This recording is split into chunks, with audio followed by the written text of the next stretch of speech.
Hello दोस्तों, स्वागत है आपका मेरी नई कहानी में। ये कहानी मेरी और मेरी भाभी की बहन की है। मैं बाहर हॉल में सो रहा था और मुझे बहुत ज्यादा ठंड लग रही थी। मेरी भाभी मुझे देखकर कहने लगी कि बाहर बहुत ज्यादा ठंड है, तू एक काम कर, यहाँ पर मत सो, पूजा के पास चला जा, उसके साथ जाकर लेट जा, क्योंकि हमारे घर में दो ही कमरे थे और पूजा मेरी भाभी की छोटी बहन थी। यह सुनकर मुझे बहुत ज्यादा खुशी हुई। मैं आपको बता नहीं सकता कि मैं कितना ज्यादा खुश था। मैं अपनी भाभी की बात मानकर पूजा के पास जाकर लेट गया। पूजा लेटी हुई थी और साइड में मैं भी था। जैसे ही आधी रात हुई, मैंने पूजा की चादर पर हाथ फेरना शुरू कर दिया। पूजा भी जाग रही थी, लेकिन उसने मुझे कुछ नहीं कहा। धीरे धीरे मुझे पता लगने लगा कि पूजा भी कुछ चाहती है। बस फिर क्या था, मैंने एक ही बार में पूरा अंदर।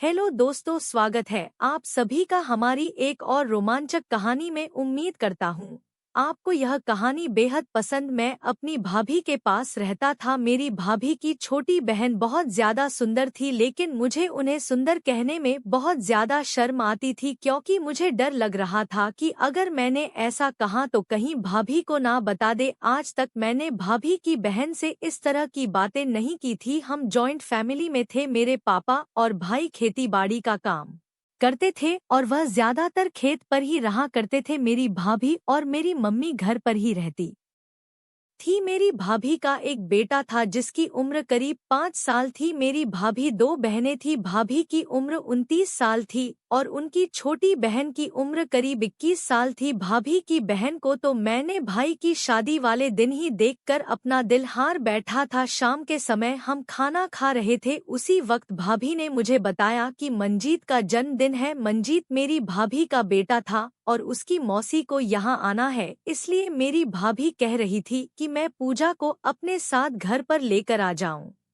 बस फिर क्या था, मैंने यह सुनते ही शादी जैसी चाहत मेरे दिल में चढ़ गई। मैंने वैसे ही भाभी से पूछ लिया कि भाभी, आपके घर वालों में से कोई आ रहा है क्या? भाभी ने कहा नहीं, उनको नहीं आना, क्योंकि पापा की तबीयत ठीक नहीं है, इसी वजह से मम्मी उन्हें छोड़कर नहीं आ सकती। लेकिन छोटी बहन ने कहा है कि मेरे इकलौते भांजे का जन्मदिन है तो मैं जरूर आऊंगी। जब वह बस स्टैंड पर आ जाएगी तो तुम उसे ले आना। मैंने उसे तुम्हारा नंबर दे दिया है, बस स्टैंड पर आकर वह तुम्हें फोन कर देगी। मैं आपको बता नहीं सकता उस समय मुझे कितनी ज्यादा खुशी हो रही थी। मैंने जल्दी से खाना खाया और अपने कमरे में चला गया। अपनी सुंदर सी शर्ट और पैंट निकालकर प्रेस करने लगा, क्योंकि आज मैं भाभी की बहन को अपनी तरफ आकर्षित करना चाहता था। मैं उन्हें काफी टाइम से पसंद करता था, लेकिन मुझे नहीं पता था कि वह मुझे पसंद करती है भी या नहीं, और ना ही मैंने कभी उनसे इस बारे में पूछा था, क्योंकि मेरे अंदर इतनी हिम्मत ही नहीं थी। मैं बहुत ज्यादा बेसब्री से उनके फोन आने का इंतजार कर रहा था। मैं सोच सोच कर परेशान हो रहा था कि वह जल्दी से मुझे फोन करें और मैं दौड़ता हुआ उनके पास चला जाऊं और उन्हें अपने गले से लगा लूं। लेकिन गले लगाना तो मैं सपने में ही सोच सकता था, असल में मैं तो कुछ भी नहीं कर सकता था। पर मैंने जल्दी जल्दी अपने कपड़ों पर प्रेस की और बाथरूम में नहाने के लिए चला गया। वैसे तो मैं अपना फोन नहाते वक्त बाथरूम से बाहर ही रखता था, लेकिन आज मुझे पूजा के आने की इतनी ज्यादा शिद्दत थी कि मैंने बाथरूम में ही फोन ले लिया। मुझे यह था कि अगर उन्होंने मुझे फोन किया और मेरा फोन मेरे पास ना हुआ तो कहीं वह गुस्सा ना हो जाए और फोन करके भाभी को ना बता दे। बस इसी वजह से मैं फोन बाथरूम में ही अंदर ले गया। मैं जल्दी से नहाकर अपने कपड़े पहनकर बाहर आ गया। आज मैंने एक महंगा परफ्यूम लगाया था जिसे मैंने एक बार भी यूज नहीं किया था। मेरे बर्थडे पर वह परफ्यूम मुझे मेरे एक जिगरी दोस्त ने गिफ्ट में दिया था, जिसे आज स्पेशली मैंने भाभी की बहन की आने की खुशी में लगाया था। परफ्यूम से ज्यादा तो भाभी की बहन मेरे लिए स्पेशल थी, जिसे मैं काफी समय से मिस कर रहा था, लेकिन कभी भी उनके साथ बात नहीं हुई थी। और आज मुझे उनके साथ कई सारी बातें करने का मौका मिल रहा था। मैं पूरी तरह तैयार हो चुका था कि तभी मुझे एक नए नंबर से कॉल आई। मुझे पता था कि यह किसका नंबर है, क्योंकि भाभी की बहन के अलावा मुझे इस वक्त कौन फोन कर सकता था, इसलिए मैंने जल्दी से फोन उठाया। जैसे ही मैंने हेलो कहा, आगे से बड़ी मीठी सी आवाज सुनकर मैं दंग रह गया। वह सच में भाभी की ही बहन थी। उन्होंने कहा, क्या आप राहुल बोल रहे हैं? मैंने कहा हाँ जी। वो बोली, मैं पूजा हूँ और मैं बस स्टैंड पर आ गई हूँ, मुझे आकर ले जाओ। इतना सुनते ही मुझे पता नहीं क्या होने लगा। मैंने कहा, आप इंतजार करें, मैं बस अभी आया, बस थोड़ा सा ही टाइम लगेगा। उन्होंने कहा ठीक है। यह कहते हुए उन्होंने फोन काट दिया। परफ्यूम तो मैंने पहले ही लगाया हुआ था, पर मैं फिर से परफ्यूम छिड़क कर निकल पड़ा। मैंने जल्दी से चाबी उठाई और खुशी खुशी भाभी की बहन को लेने चला गया। मुझे काफी ज्यादा एक्साइटमेंट हो रही थी उन्हें देखने की, क्योंकि आज मैंने उन्हें काफी समय बाद देखना था। भाभी की शादी के बाद मैं हॉस्टल की पढ़ाई के लिए दूसरे शहर चला गया था और वहां से मैं काफी सालों बाद घर आया था। इसी वजह से मेरी उनसे मुलाकात ना हो सकी थी और ना ही हमने एक दूसरे का नंबर लिया था जिससे हम फोन पर बात करते। इस वजह से मुझे बहुत ज्यादा खुशी हो रही थी। मेरी खुशी का कोई ठिकाना नहीं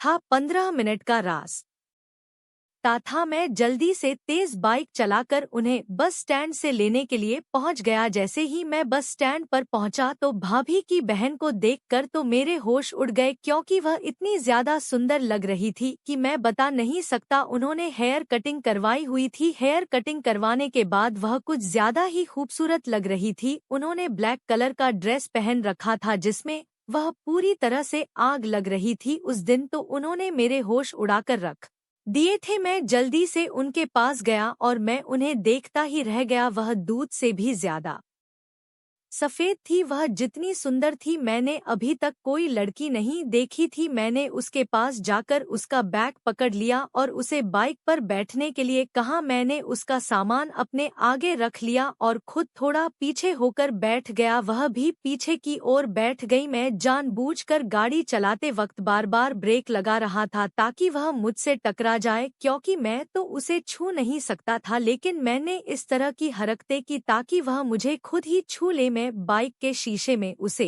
देखता रहा। शायद उसने भी इस बात को महसूस कर लिया था। जब मैं उसे लेकर आ रहा था तो मैं बाइक इतनी धीरे चलाने लगा था कि अगर कोई भी चलता हुआ भी जाता तो वो मुझसे पहले पहुंच जाता। शायद उसने भी इस बात को महसूस कर लिया था। मैं चाहता था कि ज्यादा से ज्यादा उसके साथ वक्त बिता सकूं। आखिरकार उसने मुझसे कह दिया, इससे अच्छा तो मैं पैदल चलकर चली जाती हूँ। मैंने मजाक में कह दिया, मैं पहली बार ड्राइविंग कर रहा हूँ, इसलिए अभी थोड़ा डर लग रहा है। वह बोली, आपसे ज्यादा तो तेज मैं चला लेती हूँ। मैंने कहा, फिर मुझे भी सिखा दो ना। मेरी यह बात सुनकर वह हंसने लगी और बोली, अगर तुम्हें मेरी तरह तेज ड्राइविंग सीखनी है तो तुम लोगों के एक्सीडेंट ही करोगे। उसकी यह बात सुनकर मेरा तो हंसना बंद ही नहीं हो रहा था। वह भी हंस रही थी और हंसते हुए वह कुछ ज्यादा ही खूबसूरत लग रही थी। मैंने कहा, वैसे तुम्हारी स्माइल बहुत प्यारी है। मेरी बातें सुनकर वह शर्माने लगी। इसी तरह की बातें करते करते हम घर पहुंच गए। भाभी अपनी बहन को देखकर बहुत ज्यादा खुश हो गई। खुशी के साथ वह एक दूसरे के गले मिलने लगी। मेरी भाभी का बेटा भी अपनी मौसी को देखकर बहुत ज्यादा खुश हो रहा था। अगले दिन भाभी के बेटे का जन्मदिन था। घर में तैयारियों का माहौल था, क्योंकि हमने अपने घर में एक छोटी सी पार्टी रखी थी। हमने रिश्तेदारों को नहीं बुलाया था, लेकिन गांव के सभी दोस्तों को बुलाया था। रात के समय पार्टी शुरू हो गई। जन्मदिन मनाने के लिए मैंने मंजीत को कपड़े लाकर दे दिए थे। मैं चाहता था कि भाभी की बहन सबसे पहले तैयार हो जाए ताकि मैं उसके साथ मैचिंग कपड़े पहन सकूं। शायद ऐसी फीलिंग लड़कियां रखती होंगी, लेकिन मैं ऐसी फीलिंग कर रहा था। वह अनोखी थी। मैंने देखा कि रात की पार्टी में उसने येलो कलर का सूट पहना हुआ था। उसमें वह बहुत ज्यादा हसीन लग रही थी। जब मुझे पता चला कि उसने येलो रंग का सूट पहना है तो मैंने भी उसी समय येलो कलर की शर्ट खरीद ली। मैं सभी के सामने अपनी यह कोशिश कर रहा था कि मैं नहीं जानता था कि भाभी की बहन ने भी वही रंग पहना है। मैंने तो पहले ही इसे सिलेक्ट कर लिया था। बहरहाल सभी ने इस बात को ज्यादा सीरियस नहीं लिया क्योंकि सभी पार्टी में बिजी थे, लेकिन इस बात को भाभी की बहन ने कुछ ज्यादा ही सीरियस ले लिया। पार्टी का अरेंजमेंट बहुत अच्छा किया गया था। रात के 12 बजे पार्टी खत्म हो गई और खाना खाने के बाद सभी अपने अपने घर चले गए। रात के समय भाभी का बेटा मेरे साथ ही सोता था क्योंकि वह शुरू से ही मेरे साथ रहता था और अब तो मेरे साथ सोने की आदत भी हो गई थी। मैं अपने कमरे में अकेला सोता था, इसलिए मैंने उसे अपने साथ सोने के लिए ले लिया। मैं भी उससे बहुत प्यार करता था, लेकिन आज वह जिद कर रहा था कि मैं अपनी मौसी के साथ सोऊंगा। मैंने कहा भाभी कोई बात नहीं, उसे अपनी मौसी के साथ ही सोने दो, मैं बाहर हॉल में लेट जाऊंगा। इसके बाद मंजीत अपनी मौसी के साथ मेरे कमरे में मेरे बिस्तर पर लेट गया और मैं बाहर हॉल में अपना मुंह ढक कर लेट गया। लेकिन बाहर बहुत ज्यादा ठंड थी, फिर भी मैंने सोचा कि मैं उन्हें डिस्टर्ब नहीं करूंगा, वह आराम से सो जाएं। वैसे भी थोड़े टाइम बाद दिन निकल ही जाएगा। मैं अभी फोन बंद करके सोने की तैयारी कर ही रहा था कि तभी भाभी मेरे पास आ गई और बोली बाहर तो बहुत ज्यादा ठंड है, मैं तुम्हें इस तरह बाहर नहीं सोने दूंगी। तुम एक काम करो, तुम भी अंदर जाकर सो जाओ। यह सुनते ही मेरे चेहरे पर खुशी आ गई, लेकिन मैंने भाभी के सामने अपनी खुशी जाहिर नहीं होने दी। मैंने कहा नहीं भाभी, इस तरह अच्छा नहीं लगता। भाभी बोली कोई बात नहीं, क्या हो गया है तुम्हें, तुम चलो अंदर, मैं तुम्हें कह रही हूँ ना। उसी समय भाभी ने मेरा हाथ पकड़ लिया और मुझे अंदर ले गई। मैंने देखा भाभी का बेटा मंजीत अपनी मौसी के साथ सो रहा था। उसी समय भाभी ने अपनी बहन को जगाया और कहा पूजा, मंजीत को थोड़ा साइड कर लो, राहुल बाहर ठंड में सो रहा था इसलिए मैं इसे अंदर ले आई हूँ। मेरी भाभी की बहन अपनी आंखों को मसलते हुए अपने भांजे की ओर देखने लगी और उसे थोड़ा सा अपनी तरफ खींच लिया। मैं भी अपना बिस्तर लेकर एक कोने में लेट गया। हम एक बिस्तर पर ही लेटे थे, लेकिन हमारे बीच कोई ज्यादा दूरी नहीं थी क्योंकि मंजीत बिस्तर के किनारे पर लेटा था और हमारे बीच में पूजा लेटी थी और सबसे आखिर में मैं लेटा हुआ था। मैंने लाइट ऑफ की और फिर से बिस्तर पर आकर सो गया। मैं पूजा के सामने सोने का नाटक कर रहा था, लेकिन पूजा के साथ बिस्तर पर लेटे रहने में मुझे नींद कैसे आ सकती थी। मेरा मन तो शरारत करने को कर रहा था, लेकिन मैं चाहता था कि इसकी शुरुआत पूजा करे। शायद थोड़ी देर बाद मुझे ऐसा महसूस हुआ जैसे किसी ने मेरे पैरों की उंगलियों को छू लिया हो। मुझे यह जानने में देर नहीं लगी कि यह पैर किसका है, क्योंकि मंजीत तो साइड में लेटा हुआ था और बीच में पूजा थी। जैसे ही पूजा ने मेरे साथ ऐसी हरकत की, मेरे पूरे शरीर में हलचल सी पैदा हो गई। वैसे भी मैं जाग रहा था और इस हलचल को मैंने जल्दी ही महसूस कर लिया था। मैंने देखा कि कोई बार बार मेरे पैरों की उंगलियों को छू रहा है। मुझे यह बहुत अच्छा लग रहा था। उस समय मेरे पूरे शरीर में आग लगी हुई थी। मैंने जानबूझकर सोने का नाटक करना शुरू कर दिया। फिर मैंने अपने जज्बातों पर काबू ना रखते हुए जल्दी से अपना हाथ पूजा के चादर पर रख दिया। मैंने अपने हाथ को इस तरीके से रखा कि उसे यह महसूस हो कि मैं नींद में यह सब कर रहा हूँ।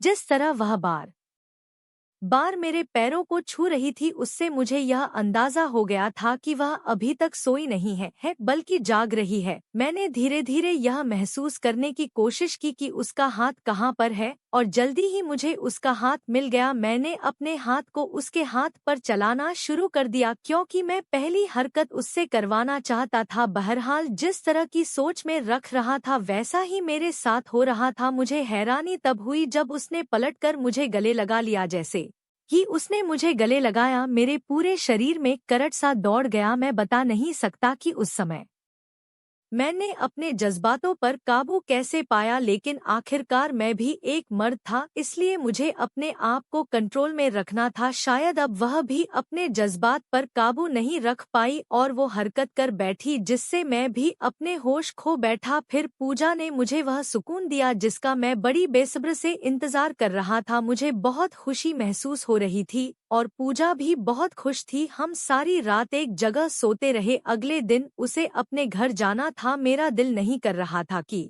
मैं उसे भेजूं, इसलिए मैंने जिद करके उसे एक हफ्ते के लिए रोक लिया। एक हफ्ते मैंने उसके साथ मिलकर बहुत मस्ती की और 1 हफ्ते बाद वह अपने घर चली गई। मैं उसे 1 हफ्ते को अपनी जिंदगी में कभी नहीं भुला सकता, क्योंकि उसे 1 हफ्ते ने मुझे इतनी खुशी दी थी जो मैं कभी भुला ही नहीं पाऊंगा। जिस दिन मुझे नौकरी मिली उस दिन मैं बहुत ज्यादा खुश हुआ था, क्योंकि मैं अपनी भाभी की बहन के साथ शादी की बात करने के बारे में सोच रहा था। एक दिन मैंने अपनी भाभी को बता दिया कि भाभी जी, मैं आपकी बहन से बहुत ज्यादा प्यार करता हूँ और उससे शादी करना चाहता हूँ। मेरी भाभी को इस बात पर कोई ऐतराज नहीं था, क्योंकि मेरी अच्छी खासी नौकरी लग चुकी थी और मेरी सैलरी भी बहुत अच्छी थी। भाभी ने अपने घर के सभी लोगों से बात की और उन्होंने भी कोई ऐतराज नहीं किया। इसी तरह हमारी 1 महीने के अंदर ही शादी फिक्स हो गई और आज हम दोनों अपनी जिंदगी में बेहद खुश हैं। तो दोस्तों, यह थी आज की कहानी। आपकी क्या राय है इस कहानी पर, हमें कमेंट में ज़रूर बताएं। वीडियो अच्छी लगे तो लाइक करें, शेयर करें, सब्सक्राइब करें। धन्यवाद। मिलते हैं नई कहानी में।